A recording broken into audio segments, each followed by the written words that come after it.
수억 년 전의 바다를 상상해 보세요. 눈을 감고 아주 천천히 숨을 들이쉬어 보세요. 지금 당신이 느끼는 이 공기, 산소가 넉넉하고 온도가 적당하고 어딘가 안전한 느낌이 배어 있는 이 공기는 수억 년의 시간이 만들어낸 기적입니다.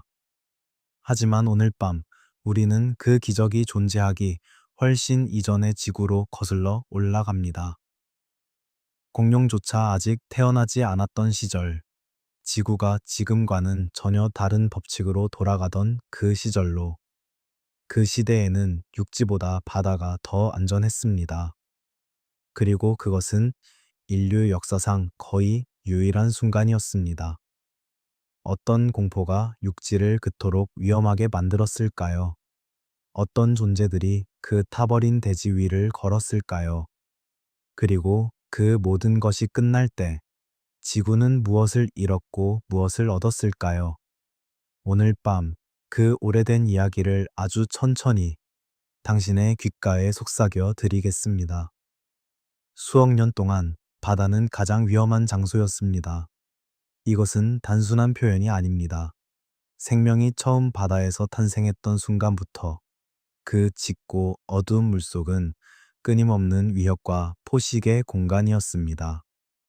지구의 역사 대부분에서 바다는 살아남기 위해 싸워야 하는 장소였고, 그 싸움은 육지보다 훨씬 더 오래, 훨씬 더 치열하게 계속되었습니다. 깊은 바다를 상상해 보세요. 빛이 닿지 않는 곳, 압력이 뼈를 으스러뜨릴 수 있는 심연. 수면에서 수백 미터 아래로 내려가면 색깔이 하나씩 사라지기 시작합니다. 먼저 붉은색이, 그 다음 주황색이, 그리고 노란색이, 마침내 모든 것이 희미한 파란빛 속에 녹아들다가 결국 완전한 어둠만이 남습니다. 그 어둠 속에서 생명은 상상할 수 없는 형태로 진화했습니다. 고생대의 바다, 지금으로부터 약 4억, 5억 년 전의 그 바다는 오늘날 우리가 아는 바다와 전혀 달랐습니다. 그 물속에는 오늘날의 바다에 존재하지 않는 무언가가 있었습니다. 그것은 규모의 차이가 아니었습니다. 본질의 차이였습니다. 대본기의 바다를 생각해 보세요. 약 4억 년 전 지구의 해양 생태계가 가장 풍요롭고 동시에 가장 잔인하던 시절, 그 물속을 지배했던 것들은 갑옷을 두른 물고기들이었습니다. 판피류라고 불리는 이 생물들은 두꺼운 골판으로 온몸을 감싸고 있었는데, 그 갑옷은 단순한 방어 도구가 아니었습니다. 그것은 하나의 선언이었습니다. 이 바다에서 살아남으려면 이 정도의 부장이 필요하다는. 그 중에서도 가장 놀라운 존재는 덩클러스트스였습니다. 이름은 낯설지만 그 존재가 만들어낸 공포는 너무나 직접적입니다. 몸길이 약 6m에서 9m, 두꺼운 골판으로 덮인 두개골, 그리고 이빨 대신 날카롭게 깎인 뼈판으로 이루어진 턱. 그 턱의 교합력은 현대의 어떤 바다 생물도 따라올 수 없을 만큼 강력했을 것으로 추정됩니다. 물속에서 그것이 다가온다면 도망칠 방법은 없었습니다. 그 갑옷판들이 물을 가르는 둔탁하고 묵직한 소리, 그 진동이 몸 전체로 전해지는 느낌. 대봉기의 바다를 헤엄치던 모든 생명은 그 진동을 알고 있었을 것입니다. 그리고 바다 정알이 있었습니다. 유럽 터러스라고 불리는 이 거대한 절지동물은 진짜 정갈이 아니었지만 그 이름은 충분히 적절합니다. 몸길이가 2m를 넘는 개체들도 있었던 이 생물은 바다와 민물의 경계지대를 누볐습니다. 커다란 집게발, 납작하고 긴 몸통, 그리고 꼬리 끝에 날카로운 부속지. 그것들이 물속을 미끄러지듯 이동할 때 주변의 작은 생명들은 잠시 움직임을 멈추었을 것입니다. 포식자가 지나가기를 기다리며 숨을 참으며 더 이전으로 거슬러 올라가면 오르도비스기와 실루리아기의 바다가 있습니다. 그 시절 바다를 지배했던 것들은 노틸로이드, 오늘날의 앵무조개와 먼 친척 관계인 두 종류들이었습니다. 곧은 원뿔 형태의 껍데기를 가진 이 생물들 중 일부는 껍데기의 길이만 수미터에 달했습니다. 그것들이 촉수를 늘어뜨리고 바다를 유영할 때 그 모습은 지금의 우리가 상상하는 어떤 바다 괴물보다도 낯설고 그래서 더욱 두려운 것이었을 겁니다. 그 낯설미 주는 공포, 그것이 고대 바다가 가진 진짜 위력이었습니다. 알 수 없는 것에 대한 공포는 알고 있는 것에 대한 공포보다 훨씬 깊습니다. 오늘날 우리가 상어를 무서워하는 것은 상어가 어떻게 생겼는지, 어떻게 공격하는지 알기 때문입니다. 하지만 고대의 바다에서는 어둠 속에서 다가오는 것의 정체를 알 방법이 없었습니다. 그 형체를 알아볼 수 없었고, 그것이 어떤 방식으로 움직이는지도 예측할 수 없었습니다. 수억 년 동안 바다는 이런 방식으로 위험했습니다. 늘 새로운 포식자가 등장했고, 늘 새로운 형태의 공포가 물속을 채웠습니다. 하지만 바다의 이 오랜 역사 속에서 그 지배자들이 만들어 온 규칙들이 아주 천천히, 그러나 돌이킬 수 없이 무너지기 시작하는 순간이 왔습니다. 조용해지기 시작했습니다. 처음에는 작은 변화였습니다. 바다 깊은 곳에서 올라오는 기포가 줄었습니다. 산소가 풍부한 물이 표층까지 순환되는 흐름이 약해졌습니다. 해수의 온도가 조금씩, 하지만 꾸준히 올라가기 시작했습니다. 이런 변화는 처음에는 눈에 띄지 않았을 것입니다. 바다는 너무 거대하고 변화는 너무 느렸으니까요. 그러나 지구의 시간 속에서 페름기 말이 다가오면서 약 2억 5천만 년 전 변화는 더 이상 조용하지 않게 되었습니다. 시베리아의 땅속 깊은 곳에서 상상을 초월하는 규모의 화산 활동이 시작되었습니다. 오늘날 시베리아 트랩이라고 불리는 이 화산지대에서 뿜어져 나온 용암은 수백만 제곱킬로미터의 대지를 덮었습니다. 그리고 그것보다 더 중요한 것은 그 화산들이 대기로 뿜어낸 엄청난 양의 이산화황과 이산화탄소였습니다. 대기가 달라졌습니다. 온도가 올라갔습니다. 그리고 그 온기는 바다로 전해졌습니다. 따뜻해진 바다는 산소를 덜 녹입니다. 이것은 물리의 법칙입니다.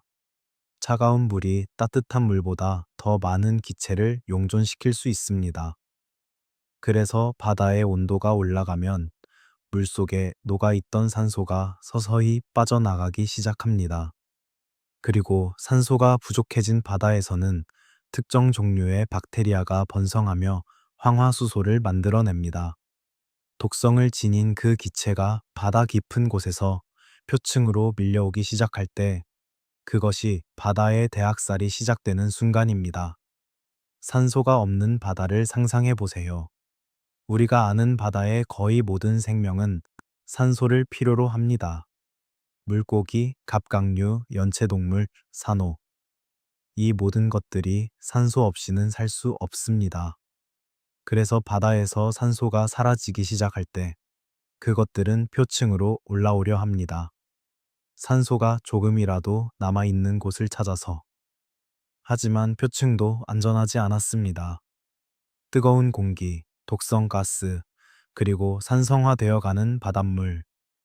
도망칠 곳이 없었습니다. 그 텅 비어가는 과정을 생각해보면 그것은 갑작스러운 폭발이 아니었습니다. 서서히, 아주 서서히 진행되는 침묵이었습니다. 먼저 깊은 곳의 생물들이 사라지기 시작했습니다. 그것은 눈에 보이지 않는 곳의 이야기였으므로 수면 위에서는 아직 아무것도 달라진 것처럼 보였을 것입니다. 하지만 그 고요는 이미 시작되고 있었습니다. 그 다음 중층의 생물들이 움직임을 멈추었습니다. 바다에서 사냥의 소리가 줄어들기 시작했습니다. 이빨이 물살을 가르는 소리, 먹이를 쫓는 진동, 물이 지어 이동하는 물고기들의 집단적 파동. 이 모든 것이 하나씩 하나씩 사라져 갔습니다. 마침내 표층까지 고요해졌을 때 바다는 전혀 다른 장소가 되어 있었습니다. 수면 위로 올라오는 기포도 없고 뛰어오르는 물고기도 없고 사냥꾼이 만드는 물결도 없는 그냥 물만 있는 곳. 광대한 수면 위로 그저 열기만이 어른거리는 곳. 이것이 페름기 말의 바다였습니다. 해양 생명의 96%가 사라졌습니다. 지구 역사상 가장 큰 대멸종이었습니다. 훗날 과학자들은 이것을 모든 멸종의 어머니라고 부르게 됩니다. 공룡을 멸종시킨 백악기 말의 대멸종보다도 이 페름기 말의 대멸종이 훨씬 더 철저하고 광범위했습니다.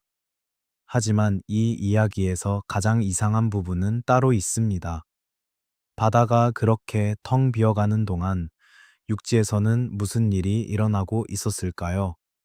바다에서 포식자가 사라지는 그 시간 동안 육지의 생태계는 어떤 상태였을까요? 그것이 오늘 밤 우리가 들어가야 할 진짜 이야기의 시작입니다. 왜냐하면 역설적으로 바다가 조용해지는 그 시간 동안 육지는 결코 조용하지 않았기 때문입니다.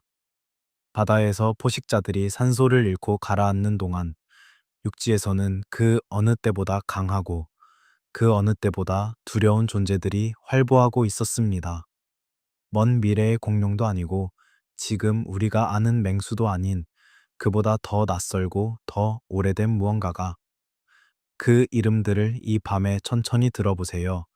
티타노포느스, 이노스트란케비아, 루비지아, 안티오사우루스. 그 이름들은 잠결에 들으면 마치 다른 세계의 언어처럼 들립니다. 어둠 속에서 조용히 흘러나오는 주문처럼 이미 사라진 세계에서 울려오는 메아리처럼 지금 이 순간 당신이 어느 페름기 말의 해안선에 서 있다고 상상해 보세요. 발밑에는 화산재가 섞인 모래가 있고 등 뒤에는 말라가는 대지가 있으며 눈앞에는 조용해진 바다가 펼쳐져 있습니다. 어디로 가시겠습니까? 물속으로 뛰어드시겠습니까? 아니면 육지 쪽으로 걸어 들어가시겠습니까? 그 대답을 오늘 밤의 이야기 속에서 찾아보시기 바랍니다. 타버린 대지를 가장 잘 표현하는 단어가 무엇일지 가끔 생각해 봅니다. 사막이라는 단어는 너무 평화롭습니다. 사막에는 그 나름의 아름다움이 있고 그 나름의 생명이 있습니다.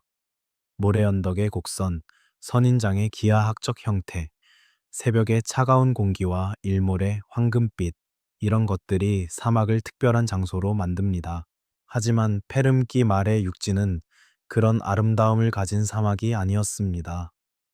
그것은 오히려 그을린 행성에 가까웠습니다. 어딘가에서 불이 났다가 꺼진 뒤의 황폐함.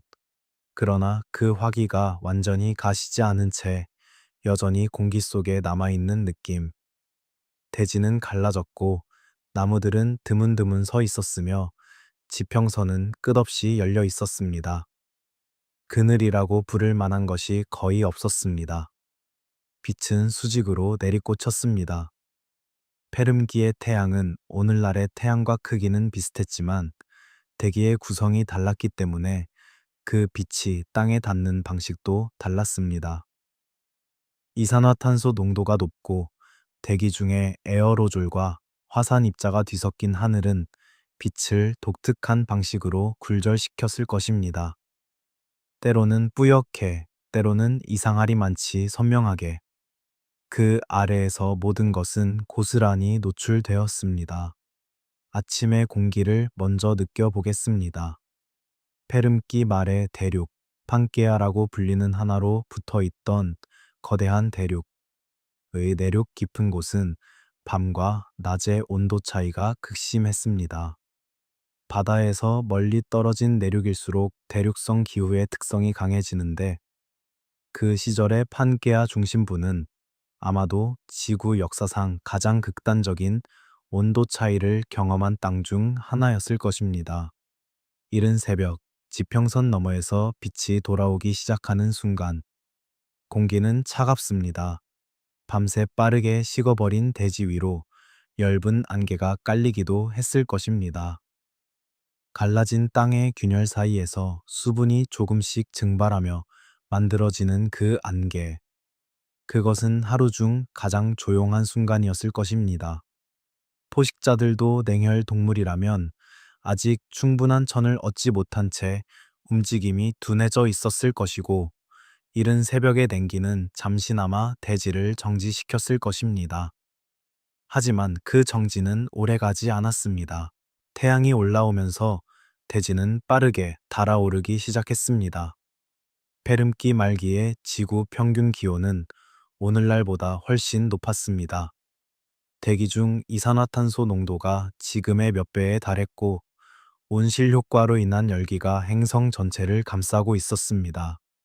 내륙 지방의 한낮 기온은 상상하기 어려울 정도로 높았을 것입니다.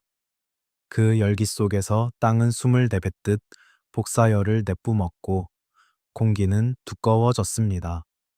지평선 근처에서는 아지랑이가 피어올라 모든 것이 흔들리는 것처럼 보였을 것입니다.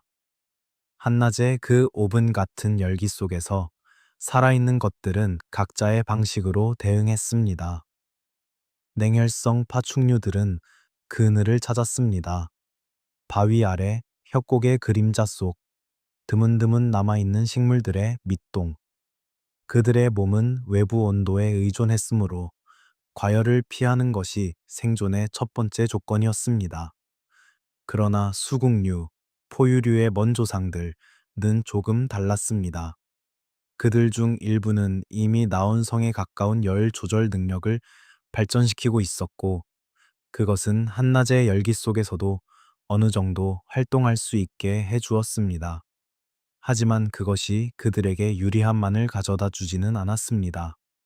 활동할 수 있다는 것은 동시에 노출된다는 것을 의미했습니다. 해질 무렵을 생각해 보세요. 페름기 말의 석양은 아마도 오늘날보다 더 붉고 더 길었을 것입니다. 화산 입자들이 대기 중에 떠다니며 빛을 산란시키고, 지평선 근처의 하늘은 주황색과 붉은색이 뒤섞인 길고 깊은 빛으로 물들었을 것입니다. 그 빛 속에서 긴 그림자들이 만들어졌습니다. 낮 동안 짧고 강렬했던 그림자가 해가 기울면서 길게 늘어나며 대지 위로 퍼져나가는 그 시간, 그 그림자들 속에 무엇이 있는지 낮의 강렬한 빛에 익숙해진 눈으로는 알아보기 어려웠을 것입니다. 그리고 그 알 수 없음이 가장 위험한 시간의 시작이었습니다. 페름기 말의 육지 생태계를 이해하려면 먼저 그 세계가 얼마나 불안정했는지를 이해해야 합니다. 그것은 단순히 위험한 곳이 아니었습니다. 그것은 무너져가는 시스템이었습니다. 정상적인 생태계에는 균형이 있습니다. 초식 동물이 있고, 그것을 먹는 소형 포식자가 있고, 소형 포식자를 제압하는 대형 포식자가 있습니다. 각각의 개체군은 서로를 견제하며 일정한 수준을 유지합니다. 초식 동물이 너무 많아지면 식물이 줄고, 초식 동물이 줄면 포식자도 줄며, 그러면 다시 식물이 늘어납니다. 이 순환이 생태계를 지속 가능하게 만드는 핵심입니다. 하지만 페름기 말에 진행된 환경 변화는 이 순환의 여러 고리를 동시에 공격했습니다. 식물이 줄었습니다.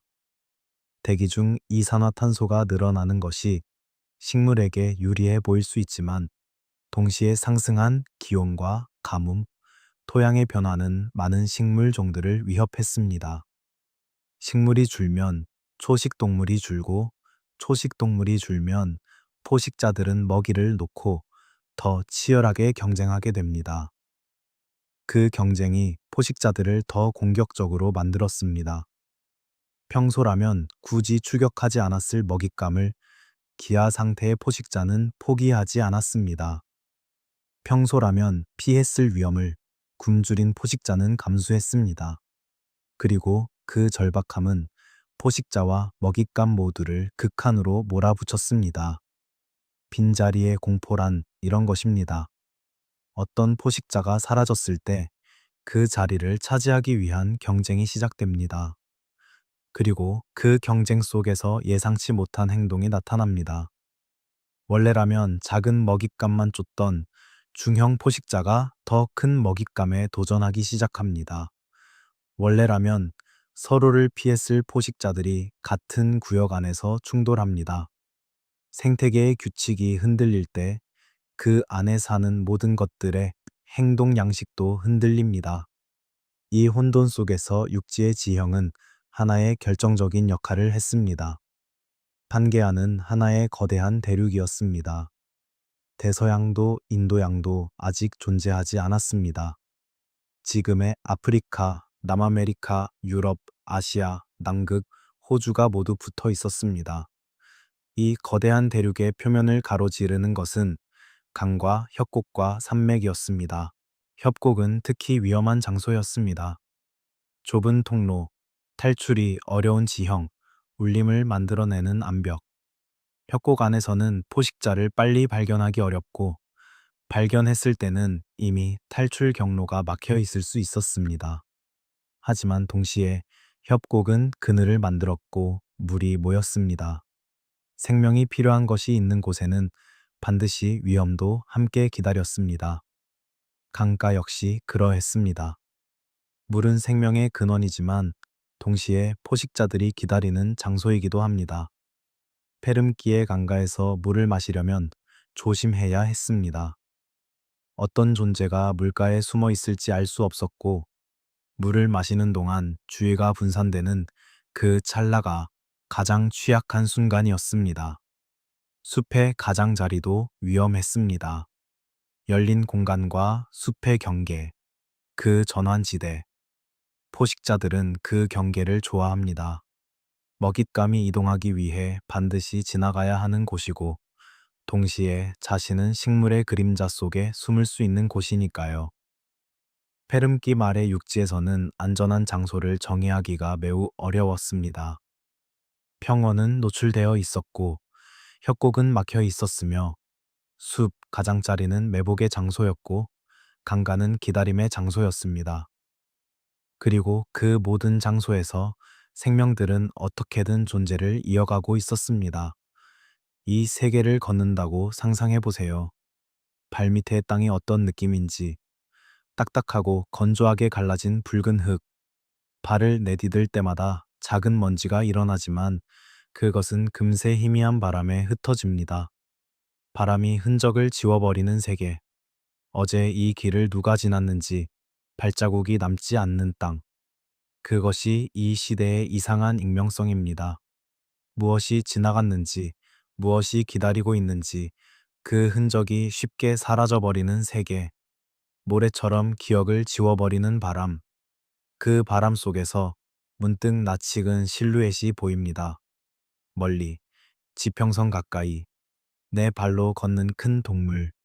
어두운 배경의 검은 윤곽으로 보이는 그것은 공룡처럼 보입니다. 하지만 공룡이 아닙니다. 페른기에는 공룡이 없었습니다. 공룡은 아직 약 5천만 년의 미래에 있었습니다. 그런데도 그 실루엣이 공룡처럼 보이는 이유는 단순히 그것들도 네 발 또는 두 발의 척추동물이었기 때문입니다. 빛의 각도가 만들어낸 착시, 비슷한 체형이 만들어낸 혼동. 그러나 가까이 다가가 보면 그것은 공룡이 아니라 수국류나 단국류 또는 원시 파충류였습니다. 그리고 그것들은 공룡보다 훨씬 더 낯설었습니다. 왜냐하면 공룡은 적어도 우리에게 친숙합니다. 어릴 때부터 그림책에서 보았고 영화에서 만났으며 박물관에서 그 뼈를 보았습니다. 하지만 수국류와 다국류는 다릅니다. 그것들은 우리가 기억하는 선명한 이미지를 갖지 않습니다. 파충류처럼 보이면서도 포유류의 흔적이 있고 익숙한 것처럼 보이면서도 근본적으로 낯선 그 어중간함이 더 큰 낯설음을 만들어냅니다. 이제 그 낯선 실루엣들이 하나씩 형태를 드러내기 시작합니다. 그늘 속에서 천천히 움직이는 것들, 먼지 속에서 나타나는 것들, 바람이 멈추는 순간에 아주 멀리서 들려오는 낮고 거친 울음. 그 울음이 무엇인지 아직은 말하지 않겠습니다. 조금 더 어두워질 때까지 기다리겠습니다. 하지만 이것만은 말해드릴 수 있습니다. 그 울음을 만들어내는 존재는 이름부터 이미 경고를 담고 있었습니다. 먼 곳에서 소리가 들립니다. 처음에는 진동이었습니다. 공기가 아니라 땅을 통해 전해지는 느낌. 발바닥 아래로 아주 느리게 규칙적으로 전해지는 그 진동. 뭔가 무거운 것이 이쪽을 향해 오고 있다는 것을 느끼기까지, 귀로 소리를 듣기까지 기다릴 필요도 없습니다. 땅이 먼저 이야기를 시작했습니다. 그 다음은 그림자였습니다. 지평선 위로 아직 형체를 알아보기 어려운 어두운 덩어리. 열기로 인해 대기가 흔들리는 것과 실제로 움직이는 존재를 구분하는 것이 쉽지 않습니다. 아지랑이 속에서 모든 것은 흔들리고 일렁입니다. 하지만 그 덩어리는 멈추지 않습니다. 일정한 방향으로 계속 다가옵니다. 그리고 마침내 실루엣이 형태를 갖추기 시작합니다. 긴 두개골, 넓고 평평한 윗면, 그 아래로 길게 뻗어 있는 큰 턱. 그것이 몸에 비해 굉장히 크게 보입니다. 몸통은 굵고 단단하게 근육이 붙어 있으며 내 다리는 악어처럼 옆으로 퍼지는 것이 아니라 조금 더 직립에 가까운 방식으로 땅을 딛고 있습니다. 그래서 그것이 이동하는 방식은 악어의 느릿한 포복이 아니라 무언가 훨씬 더 목적 있는 효율적인 보행입니다. 티타노포누스. 이름의 의미는 거대한 살인자입니다. 그리스어 티타노스와 포누스가 결합된 이 이름은 그 존재의 본질을 아주 간결하게 설명합니다. 그리고 그 이름을 처음 만든 과학자들은 분명히 이 존재가 남긴 흔적들을 보고 나서 이 이름을 선택했을 것입니다. 그것은 그냥 큰 동물이 아니었습니다. 그것은 페름키 후기의 러시아, 오늘날 우리가 러시아라고 부르는 그 땅의 페름키 시절 풍경에서 최상위 포식자였습니다. 티타노포누스는 디노케팔리아, 즉 두꺼운 두개골을 가진 것들이라는 분류군에 속합니다. 이 이름에서 알 수 있듯이 그것의 두개골은 두드러지게 두꺼웠습니다. 뼈가 압축되고 강화된 그 두개골은 여러 가지 기능을 했을 것입니다. 강력한 턱 근육을 지지하는 기반으로, 그리고 아마도 동종 간의 대결에서 머리를 맞부딪히는 행동을 위해서도. 그 이빨을 이야기하지 않고 넘어갈 수는 없습니다. 날카롭고 이지러지지 않은 이빨들, 그 배열이 일정하지 않고 크기가 다양한 형태, 먹잇감의 살을 붙잡고 찢는 것에 특화된 구조, 악어의 이빨과 비슷한 듯 다른 더 깊이 물어들어가기 위한 형태. 하지만 티타노포누스에 대해 알아야 할 가장 중요한 사실은 그 이빨이나 두개골의 크기가 아닙니다. 그것은 이 동물이 어떻게 움직였는가 하는 것입니다. 우리가 거대한 포식자를 생각할 때 종종 느린 이미지를 떠올립니다. 큰 것은 느리다는 우리의 직관. 하지만 그 직관은 종종 틀립니다. 코모도 왕도마 뱀은 거대하지만 단거리에서는 놀라운 속도를 냅니다. 나일악어는 물속에서 나올 때의 순발력이 상상 이상입니다. 그리고 티타노포누스는 적어도 당시의 생태계에서 먹잇감들의 도주 속도를 충분히 따라잡을 수 있었을 것입니다. 그것의 몸 구조는 단순한 전력 질주보다 지속적인 추적에 더 어울렸을 가능성이 있습니다. 큰 몸은 큰 에너지를 저장하고 그 에너지를 일정한 속도로 소비하며 오랫동안 이동할 수 있게 해줍니다. 스프린터가 아닌 마라토너, 먹잇감이 지칠 때까지 포기하지 않고 따라가는 전략. 그렇다면 그것에게서 도망치는 것은 어떤 느낌이었을까요? 처음에는 빠르게 달릴 수 있습니다. 하지만 뒤를 돌아보면 아직 그것이 있습니다. 조금 거리가 생긴 것 같지만 멈추지 않습니다. 계속 옵니다. 거리가 좁혀지지 않는다는 사실이 잠시 안도감을 줍니다.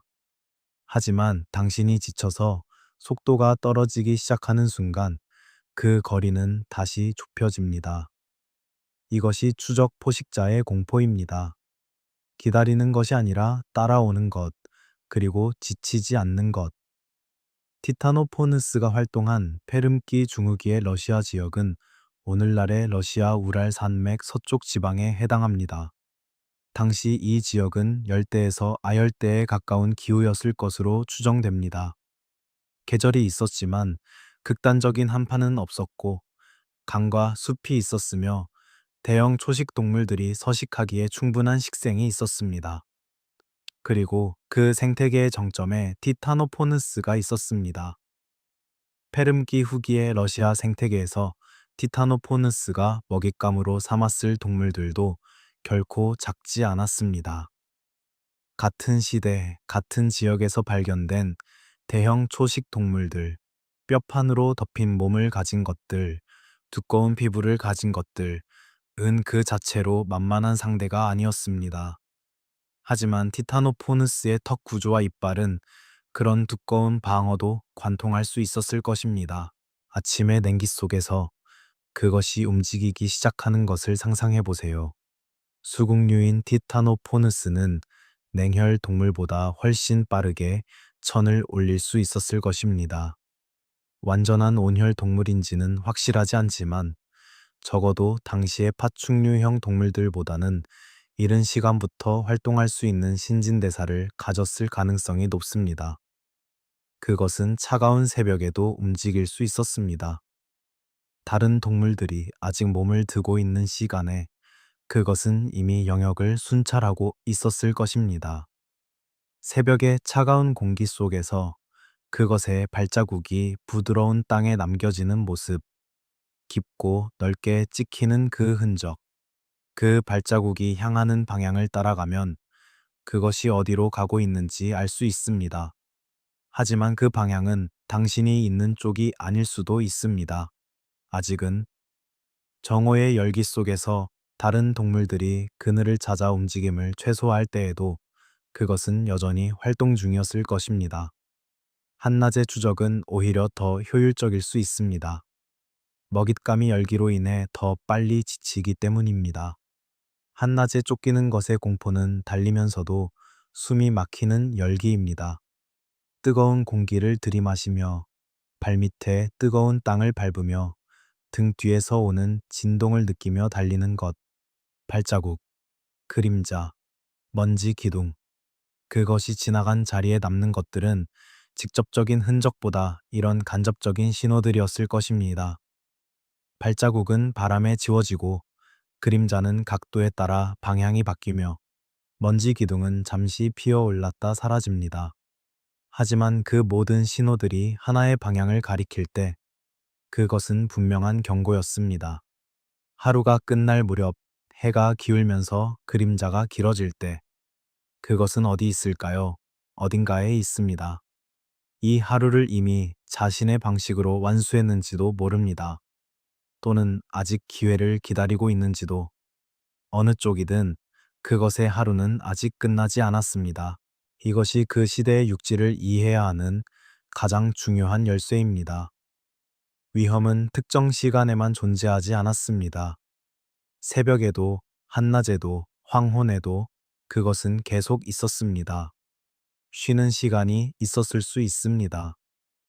하지만 그 쉬는 시간을 정확히 알 수 없었습니다.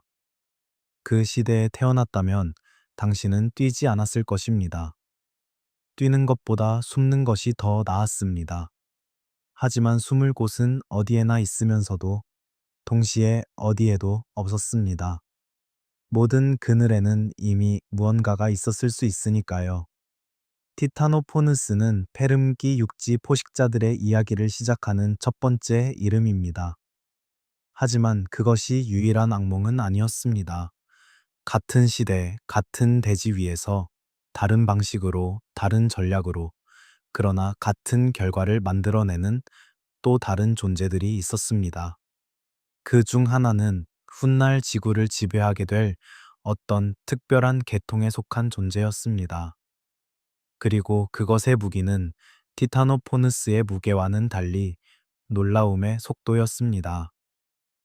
검치 호랑이를 아십니까? 칼처럼 길고 날카로운 위송곳니를 가진 그 고양이과 동물 스밀로돈. 신생대의 아이콘이자 많은 사람들이 고대의 맹수 하면 가장 먼저 떠올리는 존재. 그 인상적인 이빨이 주는 공포는 수천만 년의 시간을 넘어 지금까지도 강력합니다. 하지만 그 검치가 첫 번째 검치가 아니었다는 것을 알고 계십니까? 고양이과 동물의 검치가 진화하기 약 2억 년 전에, 정확히 말하면 그보다도 훨씬 더 이른 페름기 말에 이미 그보다 더 인상적인 검치를 가진 존재가 있었습니다. 그리고 그것은 고양이과 동물이 아니었습니다. 그것은 완전히 다른 계통의 생물이었지만 놀랍도록 비슷한 해결책을 진화를 통해 독립적으로 만들어냈습니다. 이노스트란케비아. 이 이름은 러시아의 지질학자 알렉산드르 이노스트란체프의 이름을 딴 것입니다. 19세기 말에 발견된 이 화석은 처음 발견되었을 때 사람들이 그 크기와 이빨 구조를 보고 얼마나 놀랐을지 상상하기 어렵지 않습니다. 이노스트란케비아는 수국류 중에서도 고르고놉시아라는 분류군에 속합니다. 고르고놉스라는 이름 자체가 그리스 신화의 메두사, 보는 것만으로도 사람을 돌로 만들어버리는 그 괴물과 관련된 이름입니다. 그 명명에는 이유가 있었습니다. 그것의 두개골을 보면, 특히 그 거대한 위송곳니를 보면 무언가 신화적인 공포가 연상되기 때문입니다. 두개골의 비율이 이 동물을 가장 잘 설명합니다. 이노스트란케비아의 두개골을 정면에서 보면 그 얼굴의 상당 부분이 턱과 이빨로 이루어진 것처럼 보입니다. 두꺼운 두개골 위로 발달된 관자놀이 근육을 지지하기 위한 구조들이 있고, 그 아래로 내려오면 위턱에서 길게 튀어나온 두 개의 거대한 송곳니가 아래턱 밖으로 뻗어 내려와 있습니다. 그 송곳니의 길이는 놀라운 수준이었습니다. 일부 개체에서는 10cm 이상 되는 위송곳니가 발견됩니다. 가늘고 날카로운 칼날, 그러나 단순히 길기만 한 것이 아니라 그 단면이 평평하고 가장자리에는 세레이션, 톱니 같은 미세한 굴곡이 있었을 가능성도 연구자들이 제기합니다. 이 구조는 먹잇감의 두꺼운 가죽을 뚫고 치명적인 부위, 목의 혈관, 척추의 신경다발을 직접 공격하기에 최적화된 형태입니다. 이것이 검치의 전략입니다. 단순히 깨무는 것이 아닙니다. 정밀하게 찌르는 것입니다.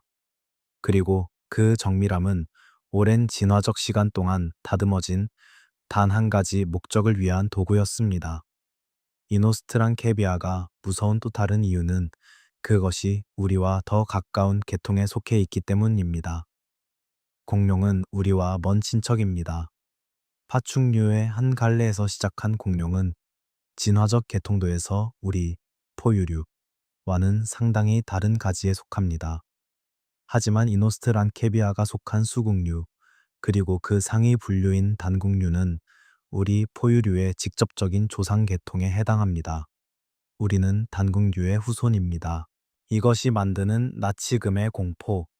이노스트란케비아를 보면서 우리가 느끼는 불편함은 그것이 완전히 낯선 외계의 존재가 아니라 어딘가 친숙한 무언가가 뒤틀린 형태이기 때문에 오는 것입니다. 우리의 원친척이 가진 가장 극단적인 형태를 보는 느낌. 포유류적인 무언가가 스케일업되고 날카로워진 버전. 이 나치금이 주는 공포는 완전한 이질감이 주는 공포보다 더 깊습니다. 완전히 다른 것은 그냥 이해할 수 없는 것으로 치부할 수 있습니다. 하지만 조금 아는 것의 극단적인 버전은 그것은 상상력이 작동하기 시작합니다. 이노스트란케비아의 속도와 민첩성을 이야기해야 합니다. 그것은 티타노포느스처럼 큰 몸으로 지속 추적을 하는 포식자가 아니었습니다. 이노스트란케비아는 다른 전략을 가졌습니다. 상대적으로 가는 다리, 유연한 척추, 그리고 빠른 가속. 이것은 매복 후의 순간적인 돌진에 더 특화된 신체 구조입니다. 그것이 어디 있는지 모르는 상태에서 갑자기 튀어나온다면 인지하기 전에 이미 끝날 수도 있는 공격. 검치의 두 번째 공포는 여기 있습니다. 속도. 당신이 볼 때는 이미 결정이 된 이후인 상황. 숨을 들이쉬고 내쉬는 사이에 그 강역이 충분히 짧다면 인지라는 과정 자체가 생략됩니다. 이것이 이노스트랑케비아가 페름키 생태계에서 가졌던 고유한 자리입니다. 티타노포느스가 끈질 긴추적이라면 이노스트랑케비아는 순간 의확실 암. 두 종류의 공포가 같은 대지 위에서 동시에 존재했습니다. 그리고 이것이 그 생태계를 복잡하게 만들었습니다. 만약 포식자가 한 종류라면 그 전략에 맞춰 방거 행동을 조율할 수 있습니다. 추적하는 포식자를 피하려면 항상 충분한 선행 거리를 유지하면 됩니다. 매복하는 포식자를 피하려면 열린 공간을 이동하며 시야를 확보하면 됩니다. 하지만 두 가지 전략이 동시에 존재할 때 어느 쪽을 경계해야 할지 결정이 어려워집니다. 열린 공간은 추적 포식자에게 쫓기기 쉽고 숨은 공간은 매복 포식자에게 당하기 쉽습니다. 페름기 말의 초식 동물들 중 일부는 매우 컸습니다. 두꺼운 피부, 큰 몸, 집단 행동, 이런 방어 전략들이 이노스트랑케비아를 어느 정도 제약했을 수도 있습니다. 너무 큰 먹잇감은 검치의 공격으로도 제압하기 어려웠을 테니까요. 하지만 큰 몸이 완전한 안전을 보장하지는 않았습니다. 어떤 포식자도 완전히 무시할 수 없는 크기가 되려면 아주 커야 했습니다. 그리고 그 아주 크다의 기준이 이 시대에는 매우 높았습니다. 숨을 들이쉬고 내쉬는 사이에 이 시대의 공포는 한 종류가 아니었습니다. 그리고 앞으로 우리가 만날 존재들은 날카로움이 아니라 전혀 다른 종류의 힘을 가지고 있었습니다. 뼈를 부수는 힘. 협곡의 끝에 서 있다고 상상해 보세요. 양쪽으로 붉은 암벽이 솟아있고 위로는 좁고 길게 하늘이 보입니다. 발밑은 딱딱하고 고르지 않은 암반, 여기저기 굴러다니는 돌들. 뒤로는 나온 길이 있지만 돌아서기 위해 몸을 완전히 돌려야 합니다. 앞은 모릅니다. 협곡이 어디로 이어지는지, 무엇이 기다리는지, 이런 지형을 우리는 본능적으로 불편하게 느낍니다. 탈출이 어렵고 시야가 제한되며 소리가 울립니다. 협곡 안에서는 발소리가 암벽에 반사되어 두 배로 들립니다. 그래서 자신의 발소리를 듣는 것인지 다른 것의 발소리를 듣는 것인지 구분하기 어려울 때가 있습니다. 페름기의 포식자들이 이런 지형을 활용했을 가능성은 충분히 있습니다. 특히 오늘 우리가 이야기할 존재들, 추적보다 포위에 가까운 방식으로 사냥했을 존재들에게 협곡이나 절벽, 좁은 통로는 이상적인 사냥터였을 것입니다. 루비지아, 러시아에서 발견된 이 고르고노프시아 계열의 포식자는 이노스트랑케비아와 같은 분류군에 속하지만 그 사냥 전략은 달랐을 것으로 추정됩니다. 루비지아는 강화된 두개골과 특별히 두꺼운 이빨을 가졌습니다. 이노스트랑케비아의 검치가 찌르기에 최적화된 것과 달리 루비지아의 이빨 구조는 더 많은 압착힘을 견딜 수 있도록 되어 있었습니다. 뼈를 부수는 이빨. 이것이 루비지아가 생태계에서 차지한 고유한 자리였습니다. 먹잇감이 두꺼운 골판이나 단단한 피부로 보호받고 있다면 찌르기보다 압착이 더 효과적일 수 있습니다. 접히지 않는 갑옷도 충분한 힘이 가해지면 균열이 갑니다. 루비지아의 턱이 만들어내는 압착력은 단단한 방어를 무력화하는 방향으로 진화한 것이었습니다. 검치 포식자와의 대비를 생각해보면 이렇습니다. 날카로운 한 방과 붙잡히면 끝나는 압착. 이것은 두 가지 완전히 다른 형태의 위협입니다. 전자는 속도와 정밀함, 후자는 힘과 지속성. 이 둘 중 어느 것이 더 무서운가를 묻는다면 상황에 따라 다릅니다. 하지만 이 두 가지가 같은 생태계에 존재한다면 피해자의 입장에서는 어떤 전략도 완전하지 않다는 것을 의미합니다. 안티오사우루스를 이야기할 차례입니다. 안티오사우루스는 루비지아와 같은 분류군인 디노케팔리아에 속합니다. 티타노포느스와 같은 계열의 거대 수국류. 그러나 안티오사우루스는 또 다른 특징을 가지고 있었습니다. 그것의 두개골은 특히 두꺼웠고 이마 부분이 두드러지게 강화되어 있었습니다. 이것은 무엇을 의미할까요? 연구자들은 이 강화된 두개골이 동종 간의 물리적 충돌, 서로 머리를 맞부딪히는 행동을 위한 것이었을 가능성을 제기합니다. 오늘날 사슴의 뿔이나 사냥의 뿔이 하는 역할처럼 동종 간의 우열을 가르는 의례적 전투에서 사용되었을 수 있다는 것입니다. 하지만 그 두꺼운 두개골은 먹잇감에 대한 물리적 돌진에도 사용될 수 있었을 것입니다. 안티오사우루스의 몸무게와 그 두꺼운 두개골이 결합될 때 그 돌진의 충격은 단순한 이빨 공격을 훨씬 넘어서는 것이었을 겁니다. 오해와 재해석의 이야기가 여기 있습니다. 우리는 종종 대형 포식자들이 덩치가 크기 때문에 느릴 것이라고 가정합니다. 그리고 그 가정 위에서 그것들이 그다지 위험하지 않을 것이라고 생각합니다. 하지만 실제로는 대형 동물의 돌진이 만들어내는 관성은 어마어마합니다. 작은 동물은 방향을 빠르게 바꿀 수 있지만 그것을 버티는 힘이 없습니다. 큰 동물은 방향 전환이 느리지만 일단 정면으로 돌진할 때의 그 힘은 회피가 불가능할 수 있습니다. 안티오사우루스가 예상보다 빠를 수 있었다는 포인트는 이 재해석의 핵심입니다. 짧은 거리에서의 가속, 큰 몸이 만들어내는 관성, 그리고 그 관성을 멈출 수 있는 것이 그 앞에 없다는 사실. 공포의 성격이 달라집니다. 빠른 포식자는 도망칠 틈이 없는 공포를 만듭니다. 인지하고 반응하는데 필요한 시간이 없습니다. 이미 일어난 이후에 알게 됩니다. 강한 포식자는 맞서도 소용없는 공포를 만듭니다. 아무리 용감하게 저항해도 힘의 차이를 메울 수 없습니다. 그것이 오는 것을 보고 그것이 얼마나 큰지 알고 그래도 어쩔 수 없다는 것을 아는 공포. 이 두 가지 공포가 어떻게 다른지 느껴지는 방식에서 분명한 차이가 있습니다. 빠른 공포는 기억이 없습니다. 있었다는 것만 남습니다. 강한 공포는 기억이 있습니다. 오는 것을 보았고 피할 수 없다는 것을 알았고 그 앞에서 멈출 수밖에 없었다는 것을 포식자의 무게를 느껴보겠습니다.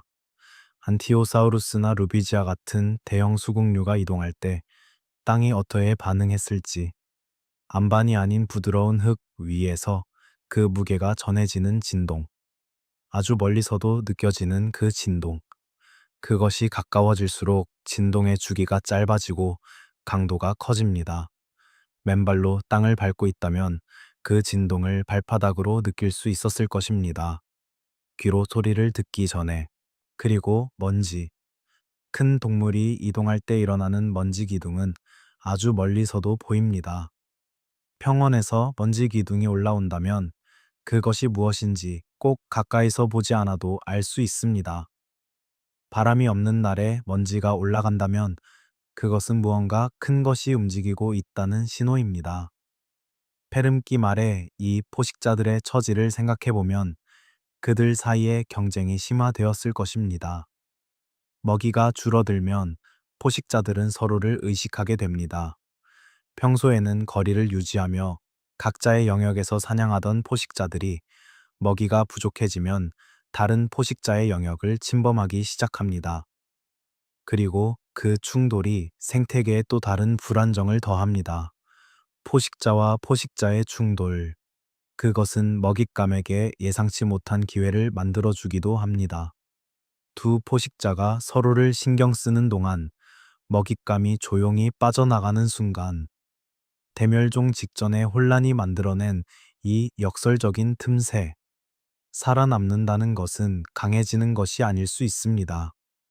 이 시대에서 살아남는 것은 어쩌면 가장 강한 존재가 아니라 가장 운이 좋은 존재였을지도 모릅니다. 그리고 그 운이라는 것은 두 포식자가 서로를 향해 돌진하는 바로 그 순간에 마침 그 자리에 있지 않은 것이었을 것입니다. 어둠이 가까워집니다. 낮에 포식자들이 저무는 열기 속에서 쉬기 시작하는 시간. 그러나 육지에서 어둠은 단순히 시야가 줄어드는 것이 아니었습니다. 어둠은 또 다른 포식자들의 시간이었습니다. 밤의 경계로 카메라를 옮깁니다. 마지막 빛이 사라지고 공기가 차가워지기 시작하는 황혼. 그 경계에서 무언가 작은 흔들림이 시작됩니다. 해가 지고 나서도 한참이 지난 뒤에 세상은 완전히 다른 소리를 갖게 됩니다. 낮의 소리들, 열기 속에서 땅이 팽창하는 소리, 드문 나무잎이 바람에 스치는 소리, 그리고 저 멀리서 들려오는 포식자들의 이동 소리. 이 모두 사라지고 나면 어둠 속에서 다른 소리들이 자리를 채우기 시작합니다. 더 조용합니다. 하지만 그 조용함은 안전을 의미하지 않습니다. 페름기의 밤하늘은 오늘날보다 훨씬 더 선명했을 것입니다. 광공해가 없는 세계, 그리고 대기 구성이 달랐던 하늘. 하지만 그 선명한 별빛은 땅에 닿을 때쯤에는 거의 아무것도 비추지 못했습니다. 달이 있었다면 조금 달랐겠지만 달빛이 없는 밤이라면 지평선 가까이서 불투명하게 쌓인 먼지와 연무가 별빛을 흩어버렸을 것입니다. 그것은 진짜 어둠이었습니다. 이 진짜 어둠 속에서 세로티누스를 이야기해야 합니다. 세로티누스는 페름기의 소형에서 중형 규모의 수국류로 그 분류 위치와 정확한 생태적 습성에 대해서는 아직 연구가 계속되고 있습니다. 하지만 그것의 체형이 주는 인상은 분명합니다. 더 날렵한 몸, 상대적으로 작은 체구, 그리고 빠르게 작동하는 턱 구조. 이것들은 한 가지 방향을 가리킵니다. 기회주의적 사냥자. 기회주의적 포식자란 무엇인가요? 그것은 한 가지 먹잇감이나 한 가지 사냥 방식에 특화되지 않은 존재입니다. 상황에 따라, 이용 가능한 것에 따라 전략을 바꾸는 존재. 살아있는 먹잇감을 직접 사냥하기도 하고, 다른 포식자가 먹다 남긴 사체를 먹기도 하고, 상처 입어 느려진 동물을 쫓기도 합니다. 이런 유연성은 대멸종 전후처럼 먹이가 불안정한 환경에서 특히 유리합니다. 세로티누스가 야행성이었는지는 확실히 알 수 없습니다. 하지만 수국류 일부에서는 이미 포유류형 감각기관의 전조가 나타나기 시작했습니다. 더 발달된 후각, 더 민감한 청각, 그리고 어두운 환경에 적응된 시각. 이런 감각들이 완전히 발달하지 않았더라도 냉혈 파충류에 비해 상대적으로 어두운 환경에서 더 잘 활동할 수 있었을 가능성이 있습니다. 황혼의 동물을 생각해 보세요. 완전한 낮도 완전한 밤도 아닌 그 경계 시간을 주로 활동하는 존재. 황혼이나 새벽의 그 애매한 빛 속에서 다른 동물들의 시각이 적응하기 어려운 그 조건에서 활동하는 것. 그것이 만들어내는 생태적 틈새는 매우 구체적입니다. 황혼의 장면을 길게 머물러 보겠습니다. 해가 지평선 아래로 내려가기 시작합니다. 하늘은 아직 밝지만 땅 위의 그림자는 이미 길어져 있습니다. 온도가 내려가기 시작하면서 낮 동안 데워졌던 암석들이 그 열을 천천히 내뿜습니다. 암석 위에 손을 얹으면 아직 따뜻합니다. 하지만 공기는 차갑습니다. 그 온도 차이가 작은 기류를 만들어냅니다. 냉혈 파충류들이 이 온도 하락을 느끼기 시작합니다. 낮 동안 달아올랐던 몸이 식으면서 그들의 움직임이 느려집니다. 반응 속도가 줄고 근육이 굽기 시작하며 위험을 감지하는 속도도 늦어집니다. 이 취약한 전환의 시간, 그것이 황혼 활동자들에게 가장 유리한 순간입니다. 어둠 속에서 인지가 붕괴된다는 것이 무엇인지 생각해 보세요. 시각이 제한될 때 우리는 소리에 더 의존합니다. 하지만 소리는 방향 감각을 줄 때 종종 오류를 일으킵니다. 협곡에서는 소리가 반사되어 어느 방향에서 오는지 알기 어렵습니다. 평원에서도 바람이 소리를 왜곡합니다. 어떤 소리가 가까운 것인지, 멀리서 오는 것인지, 작은 것이 만드는 소리인지, 큰 것이 만드는 소리인지, 어둠은 인지의 체계를 교란합니다. 그리고 그 교란이 만드는 것은 공포가 아닌 불확실성입니다. 공포는 대상이 있을 때 생깁니다. 불확실성은 대상이 없을 때 또는 대상이 어디 있는지 알 수 없을 때 생깁니다. 그리고 대상이 없는 것보다 대상이 어디 있는지 알 수 없는 것이 더 힘겨운 이유는 상상력이 그 빈 곳을 채우기 때문입니다. 가장 무서운 것은 볼 수 있는 것이 아닙니다. 볼 수 없지만 있다고 느끼는 것입니다. 어둠 속에서 세로티누스가 이동할 때 그것은 소리를 최소화했을 것입니다. 작은 발, 조심스러운 발걸음, 그리고 그것이 만드는 소리는 주변의 배경 소음 속에 섞였을 것입니다. 마른 풀잎이 바람에 스치는 소리, 작은 돌이 굴러가는 소리, 어딘가에서 식물이 삐걱거리는 소리, 이것들 사이에서 하나 더 추가되는 소리를 구분하는 것은 밤에는 매우 어려웠습니다. 물에 대한 질문을 다시 던져야 할 때입니다. 육지가 이렇게 위험한 곳이라면 물로 도망치면 어떨까요? 강이나 연못, 얕은 호수. 거기라면 이 모든 육지의 포식자들로부터 피할 수 있지 않을까요? 한편으로는 맞습니다. 육상 포식자들이 수영을 잘한다는 증거가 없다면 물속은 상대적으로 안전한 피난처일 수 있습니다.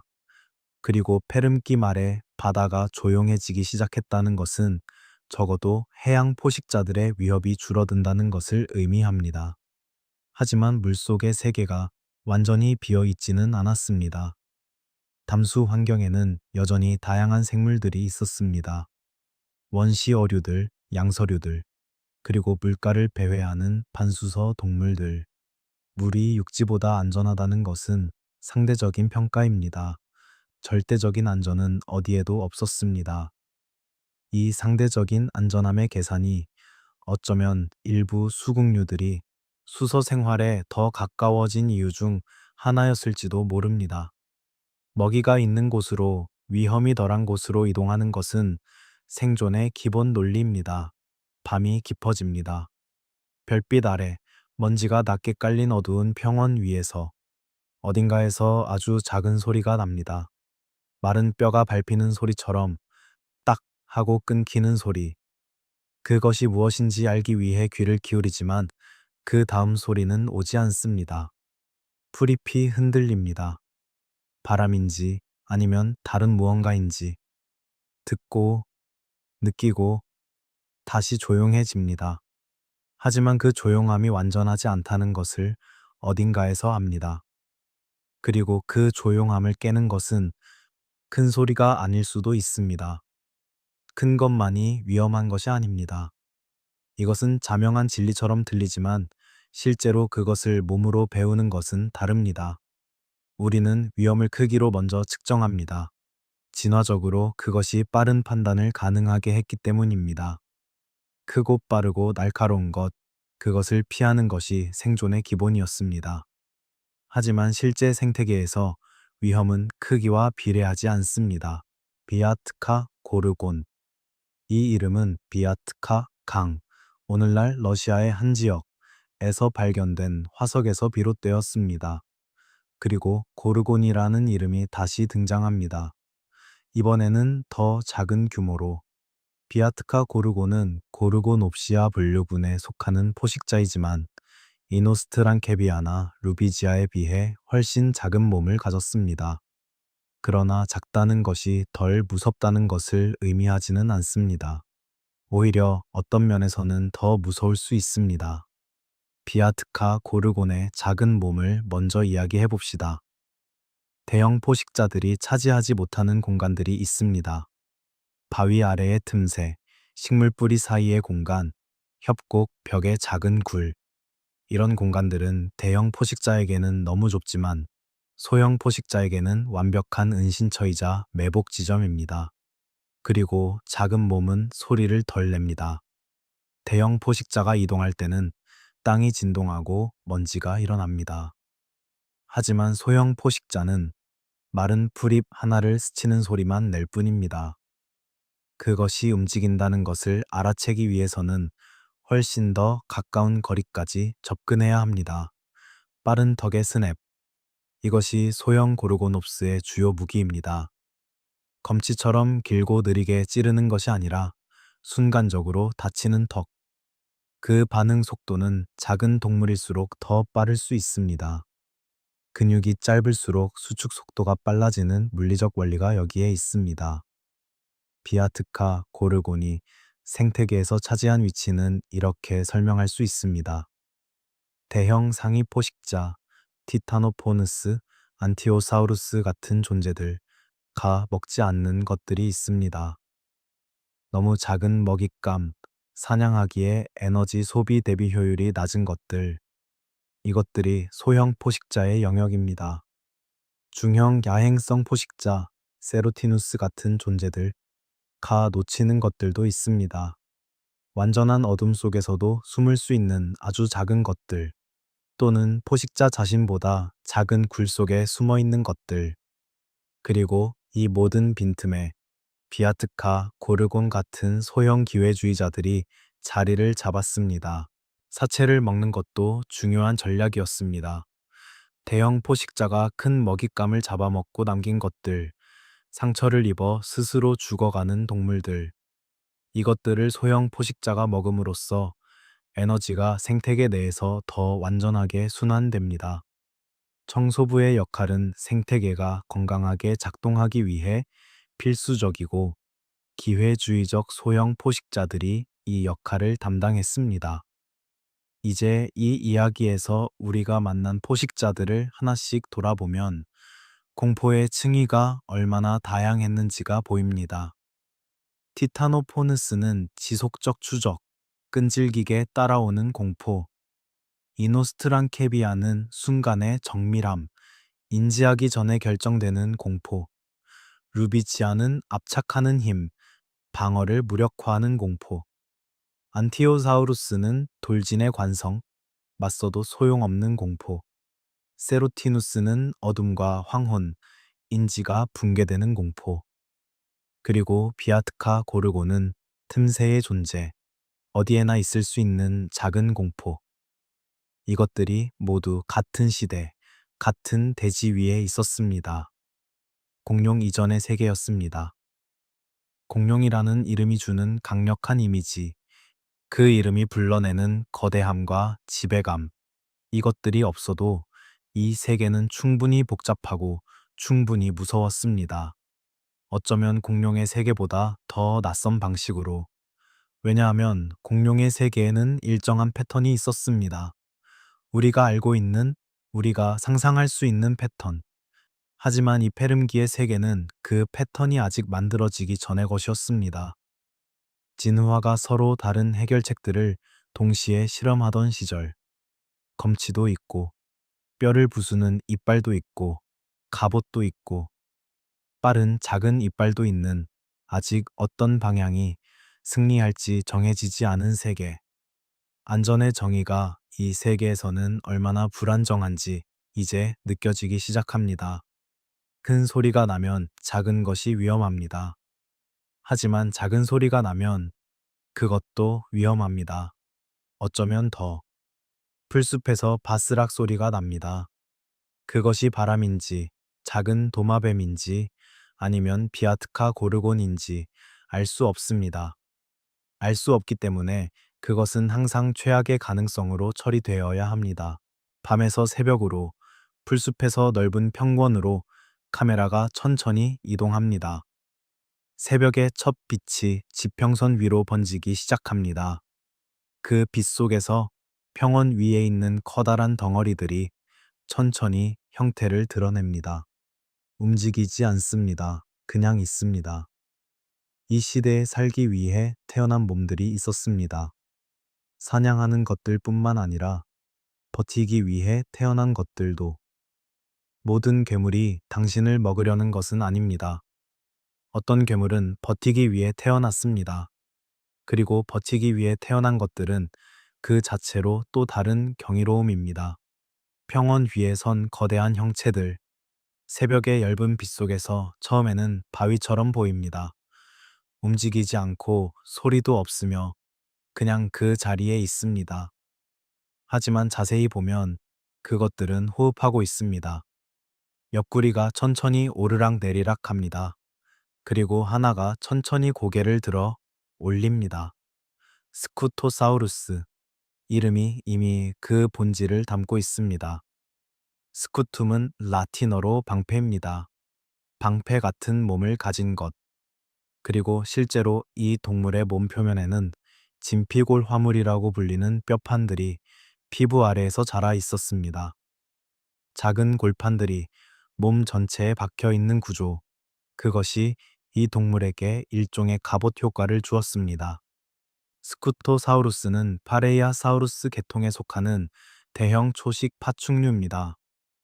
포유류 계통인 수국류와는 다른 계열, 더 원시적인 파충류 계통에 속하며 그 외형은 오늘날 우리가 아는 어떤 동물과도 닮지 않았습니다.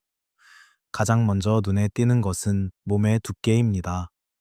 옆에서 보면 넓고 납작하며 몸통이 굉장히 큰 비율을 차지합니다. 뼈판이 박힌 두꺼운 피부, 그 아래를 채운 두꺼운 근육, 이 모든 것이 합쳐져 만들어내는 인상은 단순히 크다기보다 압도적으로 두껍다는 것입니다. 사진은 짧고 강합니다. 오늘날 코뿔소나 하마와 비교하면 비슷한 느낌입니다. 짧지만 굵은 다리가 무거운 몸을 지탱합니다. 그리고 이 짧은 다리가 만들어내는 보행 속도는 생각보다 빠를 수 있었습니다. 짧은 보폭이 높은 빈도로 움직일 때 그것이 만들어내는 속도는 외관상의 둔함을 배신합니다. 방어용 두개골 박치기. 이것이 스쿠토사우루스의 가장 흥미로운 방어 전략 중 하나로 제한되고 있습니다. 두꺼운 두개골 뼈, 그리고 강화된 이마 부분. 포식자가 공격할 때 머리를 이용해 저항하는 행동. 그것은 포식자에게 예상치 못한 방역을 만들어낼 수 있었습니다. 스쿠토사우루스 같은 대형 초식 동물이 포식자들에게 만들어내는 계산을 생각해 보세요. 이 동물을 사냥하려면 무엇이 필요할까요? 먼저 접근해야 합니다. 하지만 그 두꺼운 피부에 검치를 박아 넣으려면 충분한 힘이 필요합니다. 게다가 이 동물은 완전히 무저항으로 당하지 않습니다. 저항이 있고 그 저항이 만들어내는 위험을 감수해야 합니다. 포식자는 이 계산을 합니다. 이 먹잇감에서 얻을 수 있는 에너지가 사냥 과정에서 소비될 에너지와 위험을 상회하는가. 대형 포식자도 부상을 입을 수 있고 부상을 입은 포식자는 사냥 능력이 저하됩니다. 그것은 생존에 직결되는 문제입니다. 파레이아사우루스. 스쿠토사우루스의 더 넓은 분류군에 속하는 이 동물들은 페름기 후기 육지, 생태계의 중요한 구성원이었습니다. 두꺼운 골판과 울퉁불퉁한 머리, 육중한 몸. 그것들이 집단으로 이동할 때 만들어내는 진동은 페름기 후기 평원에서 가장 뚜렷한 소리 중 하나였을 것입니다. 브라디사우루스도 빠뜨릴 수 없습니다. 이름이 이미 그 인상을 담고 있습니다. 느린 도마뱀. 하지만 이 이름의 아이러니는 그것이 단순히 느리기 때문에 살아남지 못한 것이 아니라는 점입니다. 브라디사우루스는 속도 대신 다른 전략을 택했습니다. 더 크고 더 두꺼운 몸, 그리고 그 몸 자체가 만들어내는 억제력. 너무 크고 너무 두꺼워서 웬만한 포식자가 감히 덤비기 어려운 존재. 초식 동물의 괴물성이 있습니다. 그것은 먹지 않는다는 점에서 기본적으로 다른 존재입니다. 목표가 없습니다. 영역을 지키려 하고 위협을 인지하면 반응하지만 적극적으로 다른 것을 찾아다니지는 않습니다. 하지만 그 무심함이 오히려 더 두렵습니다. 왜냐하면 무심한 것은 협상이 불가능하기 때문입니다. 무서워하게 만들 수 없고 달래거나 설득할 수도 없습니다. 그냥 거기 있고 거기 있다는 것 자체가 위험입니다. 3톤의 무심함이 당신 쪽으로 돌진한다면 그것이 당신을 먹으려는 것이 아니더라도 결과는 같습니다. 충돌의 소리를 상상해 보세요. 둔탁하고 무거운 소리, 금속성이 아닌 그냥 무게 자체가 부딪히는 소리, 뼈와 뼈 또는 뼈판과 단단한 것이 만나는 그 소리, 그리고 그 소리가 울려 퍼진 뒤에 오는 진동. 그것은 멀리까지 전해졌을 것입니다. 페름기 생태계의 진화적 논리를 보면 방어와 공격의 상호 강화가 있었습니다. 방어가 강해지면 공격도 강해질 수밖에 없고 공격이 강해지면 방어가 더 강해져야 합니다. 스쿠토사우루스의 갑옷이 두꺼워질수록 포식자의 이빨과 턱 구조도 더 강해져야 했고 그렇게 서로를 밀어내며 진화의 팔씨름이 계속되었습니다.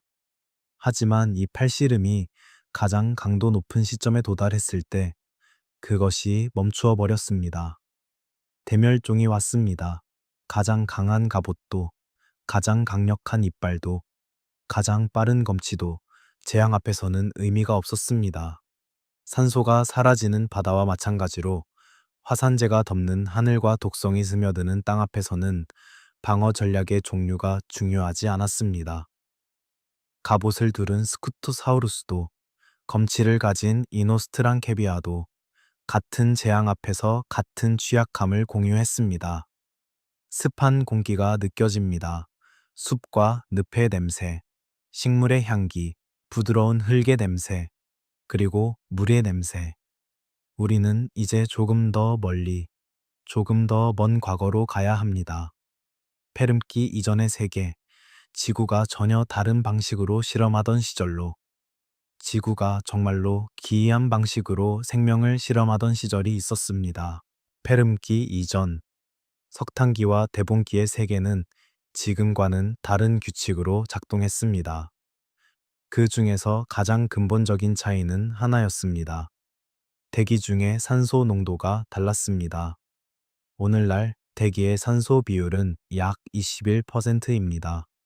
하지만 석탄기 후기 약 3억 년 전에 이 비율은 35%에 가까웠을 것으로 추정됩니다.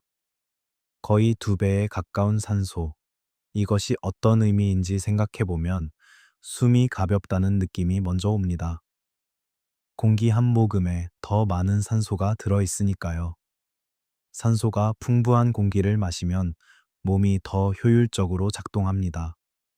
하지만 이 높은 산소 농도는 생명에 전혀 예상치 못한 방향으로 작용했습니다. 곤충들 그리고 절지동물들이 거대해졌습니다. 이것이 바로 크기의 한계가 달라지는 이유입니다. 곤충은 폐가 없습니다. 그들은 기문이라고 불리는 구멍과 기관이라고 불리는 내부 관을 통해 산소를 직접 조직으로 전달합니다. 이 방식은 몸이 작을 때는 충분히 효율적이지만 몸이 커질수록 효율이 떨어집니다. 산소가 조직까지 확산되어야 하는 거리가 길어지기 때문입니다. 하지만 대기 중 산소 농도가 훨씬 높다면 같은 거리에서도 더 많은 산소가 확산됩니다. 그것이 더 큰 몸을 가능하게 합니다. 메가느라. 이름만 들어도 무언가 거대한 것이 연상됩니다. 그리고 실제로 그것은 거대했습니다. 날개 폭이 70cm에 달하는 이 생물은 잠자리의 조상에 해당합니다. 오늘날의 잠자리가 약 10cm라면 메가느라는 그것의 7배. 그 날개가 펼쳐지는 면적, 날갯짓이 만들어내는 공기의 떨림을 상상해 보세요. 메가느라가 날아가는 것을 지켜본다고 상상해 보세요. 그 날개가 공기를 가르는 소리. 오늘날 잠자리의 날갯짓이 만드는 가벼운 윙윙거림과는 다른 더 낮고 더 무거운 진동. 그것이 당신 위를 지나간다면 그것이 잠자리라는 것을 알면서도 그 크기가 주는 불편함이 먼저 옵니다. 이 거대한 날개 달린 존재가 지배하던 하늘. 석탄기의 하늘을 나는 것은 오늘날 우리가 아는 새나 박쥐가 아니었습니다. 날개를 가진 최초의 존재들은 곤충이었고 그 시절에 그것들은 하늘의 지배자였습니다. 그 지배를 잃기 전 오랜 시간 동안 땅에서는 또 다른 거대한 존재들이 있었습니다. 아르트로플르라. 오늘날의 노래기와 진해에 해당하는 이 절지동물은 몸 길이가 2미터를 넘었습니다. 2미터의 노래기. 그 몸이 뿌리 사이를 지나갈 때 만들어지는 소리.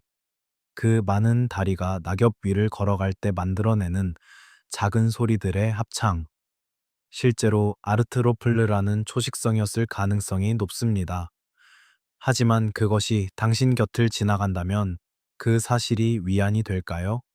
퓰모노스콜피우스, 정갈의 조상에 해당하는 이 거대한 절지동물은 몸 길이가 70cm에 달했습니다. 오늘날의 정갈이 10에서 20cm 정도라는 것을 감안하면 이것은 4배에 가까운 크기입니다.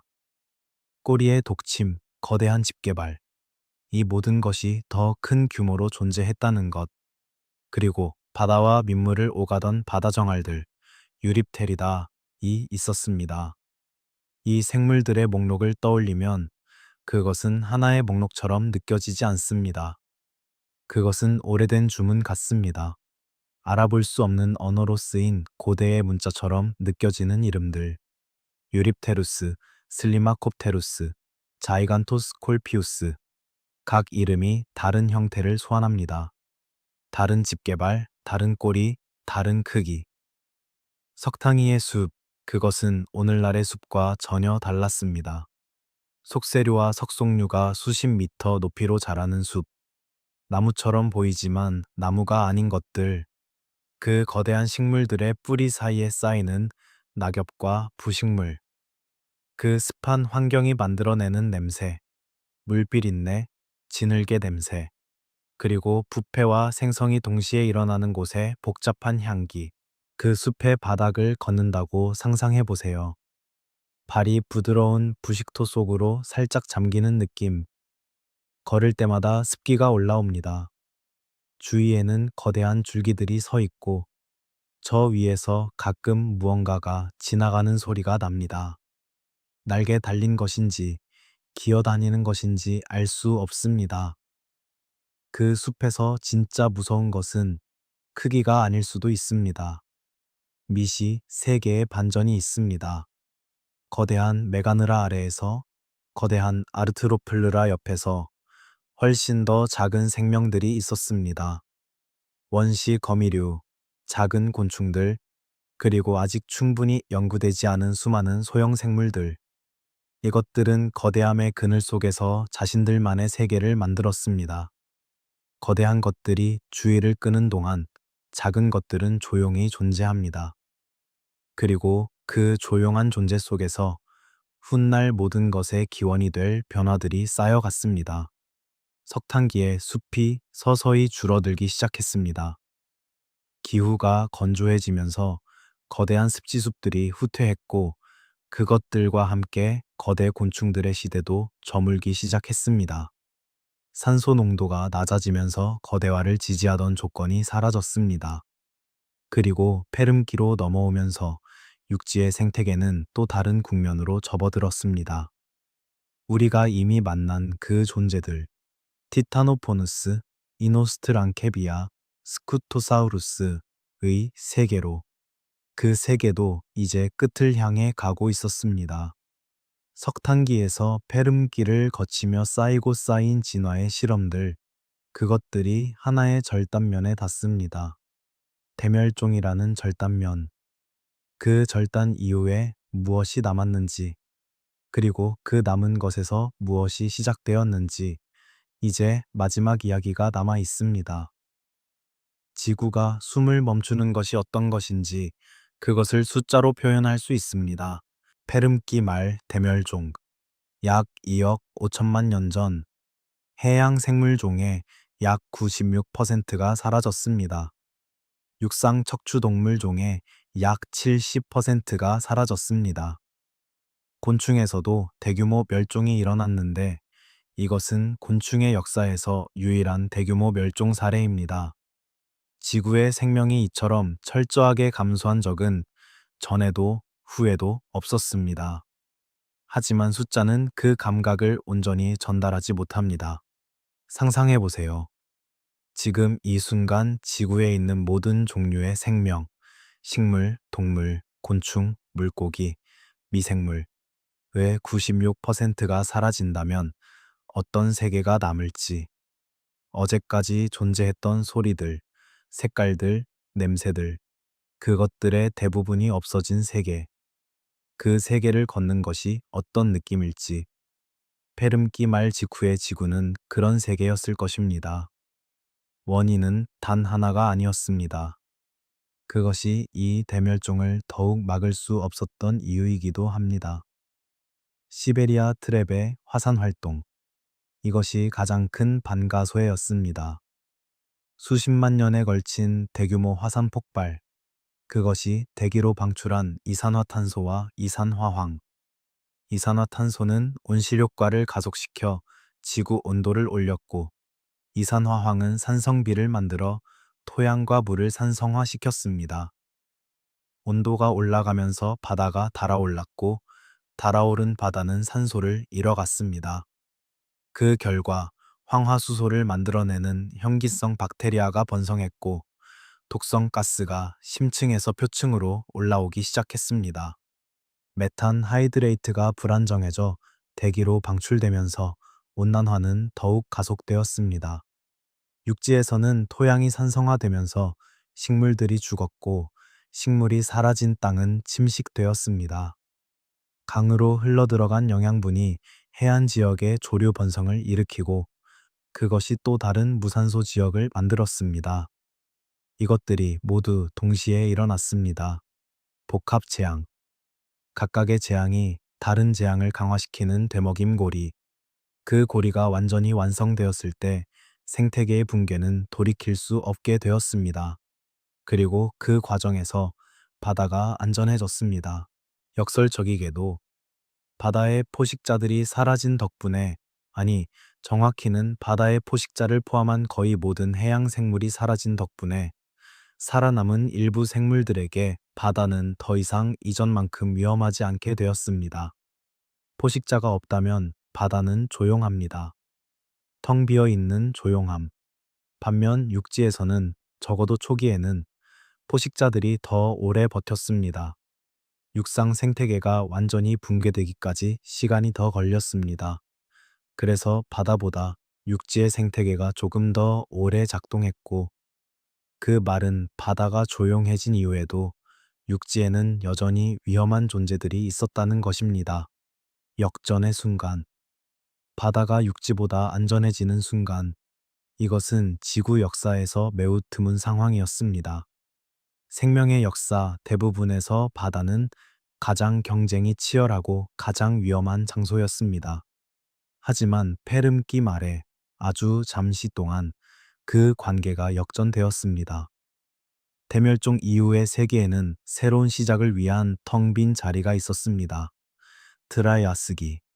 약 2억 5천만 년 전부터 시작된 이 시기에 지구는 다시 채워지기 시작했습니다.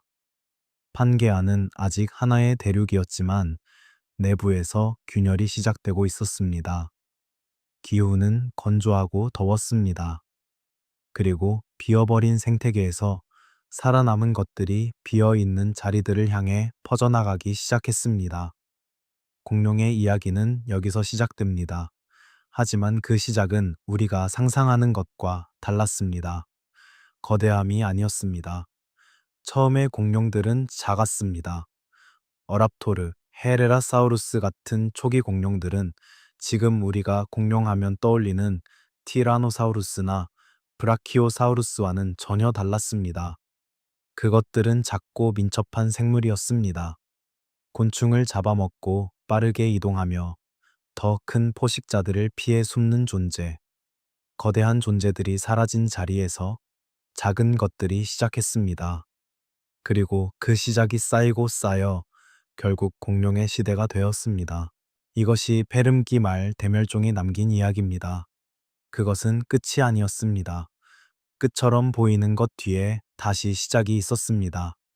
그리고 그 시작은 항상 아주 작은 것에서 왔습니다. 공포의 시대가 끝나면 더 익숙한 시대가 오는가 하는 질문을 이 여정에 처음에 떠올렸다면 그 대답은 이렇습니다. 익숙함은 시간이 만드는 것입니다. 페름기의 공룡 이전 세계는 당시에는 그냥 세계였습니다. 낯설고 두려운 것이 아니라 그냥 존재하는 세계. 그 안에서 살아가는 것들에게는 그것이 유일한 세계였습니다. 안전한 장소는 고정되어 있지 않습니다. 때로는 가장 위험했던 곳이 잠시 가장 조용해집니다. 그리고 그 조용함에서 새로운 것들이 시작됩니다. 바다의 수면 아래 멀리서 작은 기척이 돌아오기 시작합니다. 텅 비어 있던 물속으로 작은 생명들이 하나씩 돌아오는 소리. 처음에는 거의 들리지 않을 만큼 작습니다. 하지만 그것들은 있습니다. 조용히, 그러나 분명히. 이제 눈을 감아도 좋습니다. 그 시대는 지나갔고, 우리는 그 흔적을 조용히 듣고 있을 뿐입니다. 2억 5천만 년의 시간 너머에서 페름기의 바람이 아주 희미하게 당신의 귓가를 스쳐가고 있습니다. 갈라진 대지의 냄새, 뜨거운 공기의 무게, 그리고 텅 빈 바다의 고요함. 오늘 밤 당신이 들은 이야기는 끝났지만 그 이야기에서 시작된 것들은 계속되었습니다. 공룡의 시대는 바로 이 텅 빈 자리에서 시작됩니다. 그리고 그 다음 이야기도 언젠가 이 조용한 시간에 다시 들려드리겠습니다. 오늘 밤 이 이야기가 당신의 잠속으로 조용히 스며들기를 바랍니다. 2억 5천만 년 전의 대지가 당신의 꿈속에서 천천히 숨을 쉬기를, 그리고 내일 아침, 오늘보다 조금 더 넓은 시간 속에서 눈을 뜨시기를 바랍니다. 채널을 구독해 두시면 이런 오래된 세계의 이야기들을 가장 먼저 만나실 수 있습니다. 그리고 후원으로 함께 해주신다면 더 많은 시간 속으로, 더 깊은 역사의 소리 속으로 여러분을 데려갈 수 있습니다. 지구의 이야기는 아직 많이 남아 있습니다. 오늘 밤은 여기까지입니다. 편히 쉬세요.